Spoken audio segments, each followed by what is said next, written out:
UAE ദേശീയ ദിന ആഘോഷങ്ങളോട് അടുക്കുകയാണ്. ആഘോഷങ്ങൾ ഗംഭീരമാക്കാൻ 4 ദിവസത്തെ അവധിയാണ് പൊതു സ്വകാര്യ മേഖലകളിൽ പ്രഖ്യാപിച്ചിരിക്കുന്നത്.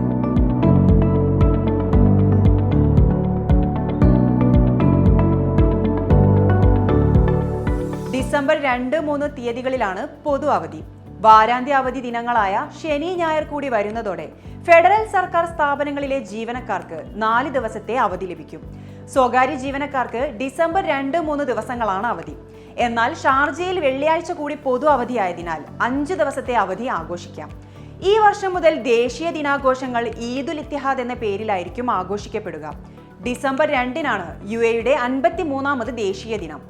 1971 ഡിസംബർ 2-നാണ് 7 എമിറേറ്റുകളുടെ ഏകീകരണം നടന്നത്.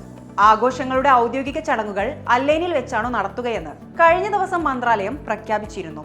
വിവിധ എമിറേറ്റുകളിൽ കരിമരുന്ന് പ്രയോഗങ്ങൾ ഉൾപ്പെടെ ഗംഭീരമായ ആഘോഷ പരിപാടികളും ആസൂത്രണം ചെയ്യുന്നുണ്ട്. കഴിഞ്ഞ തവണത്തെ പോലെ റാസൽ ഖൈമയിൽ ഇത്തവണയും ഗിന്നസ് റെക്കോർഡ് കരിമരുന്ന് പ്രയോഗമുണ്ടാകും. ദുബായിൽ ഗ്ലോബൽ വില്ലേജ് ഉൾപ്പെടെയുള്ള പ്രധാന വിനോദസഞ്ചാരികളുടെ ആകർഷണ കേന്ദ്രങ്ങളിൽ വെടിക്കെട്ട് ഒരുക്കുന്നുണ്ട്. കൂടാതെ മാളുകൾ, ബീച്ചുകൾ, മരുഭൂമികൾ എന്നിവിടങ്ങളിൽ പതാക ഉയർത്തുകയും ചെയ്യും.